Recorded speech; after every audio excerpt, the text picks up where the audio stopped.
Now for a good 12 hours sleep, I told myself. 12 solid hours. Let birds sing, let people go to work. Somewhere out there, a volcano might blow. Israeli commandos might decimate a Palestinian village. I couldn't stop it. I was going to sleep. This quote by Haruki Murakami describes the international community's behavior during the 11-day violence between the nuclear giant Israel and not so technologically advanced Gaza. At least 243 Palestinians were killed, including 66 children and 39 women, with 1,910 people wounded, according to the Gaza Health Ministry. 12 people in Israel, including a 5-year-old boy and a 16-year-old girl, were killed, all result of one of the violent conflicts in the history of the world. The renewed violence started on 6 May when Palestinians protested in East Jerusalem over an anticipated decision of the Supreme Court of Israel on the eviction of 6 Palestinian families in Sheikh Jarrah. Under international law, the area effectively annexed by Israel is a part of Palestinian territories that Israel currently holds under belligerent occupation. The protests quickly escalated into violent confrontation between Jewish and Palestinian protesters. On 7 May, Israeli police stormed the compound of the Al-Aqsa Mosque, the third holiest site in Islam, located on the Temple Mount, the holiest site in Judaism. The police used tear gas, rubber bullets, and stun grenades against stone-throwing Palestinians. On 10 May, Hamas gave Israel an ultimatum to withdraw security forces from the Temple Mount complex and Sheikh Jarrah.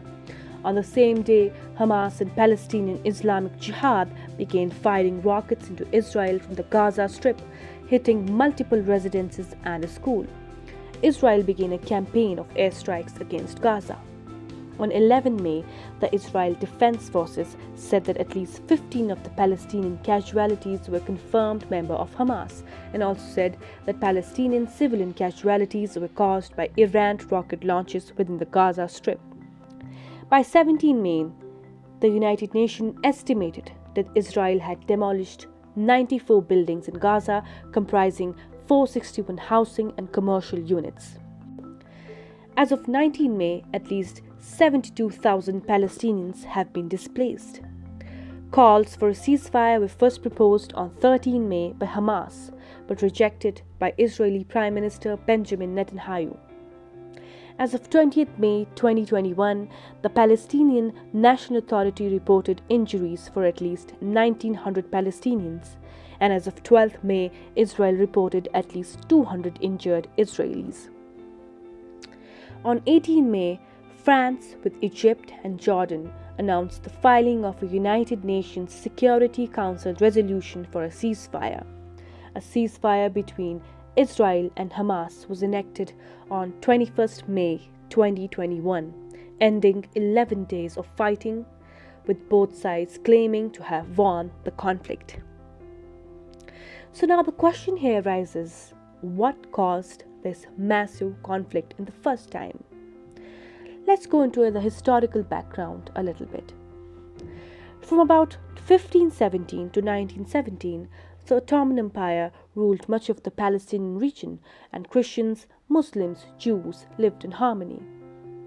When World War I ended in 1918, the British took control of Palestine.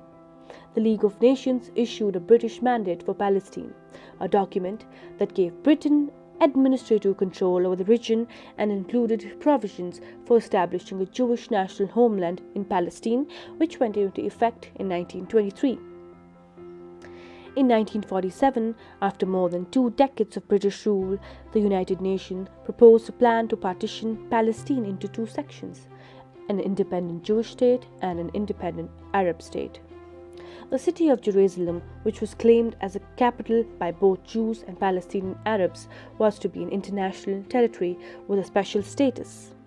And mind you, Jerusalem is a very important city to all the 3 religions, Christianity, Jews, and Islam.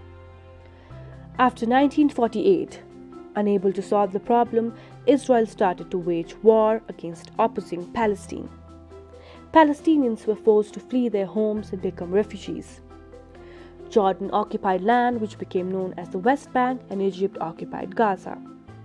Palestine got divided into East occupied Jordanian and West occupied by Israel. In 1967 war, Israel won over East Palestine and Jordan, Syria, and Lebanon. Israel claims the whole of Jerusalem as its capital, while the Palestinians claim East Jerusalem as capital of a future Palestinian state. The US is one of the only handful of countries to recognize Israel's claim to the whole of the city. Gaza, a conflicted part of Palestine, is ruled by a militant group called Hamas with the local government. Things escalated when Israelis attacked Palestinians in East. A demonstration for free Palestine with slogans "Long live Intifada" or the uprising. The agitation rose when Israel bombarded Gaza, killing several people, including children and women. The coinage of term Nakba Day came into existence, which in Arabic means catastrophe, the day when Israel infiltrated Palestinian land. So the question here arises, what do both the countries want? Each side seeks recognition of its state by the other as well as the international community. Most Israeli Jews want to see Israel recognized as a Jewish state, while Palestinians want Israel to acknowledge the forced displacement under the Nakba. Countries like US interest in the Greater Middle East also faded as other regions gained priority, as highlighted by Obama pivot to Asia with its significant policy changes. The Trump administration also aimed to resolve the conflict in Israel's favor and impose a solution on the Palestinians. So what should be the fair and peaceful thing to do? What solution are most countries of the world suggesting? All the countries and international authoritative bodies, including UN, along with local governments, should unite, intervene, and reach for a peace treaty and a definitive solution for the land ownership between the two. After all, everyone wants to live in peace and avoid war and deaths. As rightly said by the poet Martha Lavinia Hoffman, in war, a country's hopes stagnate. In war, her strong are slain. In war, dark evils desecrate her counsel, hall and fane. In war, with wings of omen dark, her wrongs and depths increase. Prosperity and progress mark the golden realm of peace. Thank you. Stay aware and stay safe.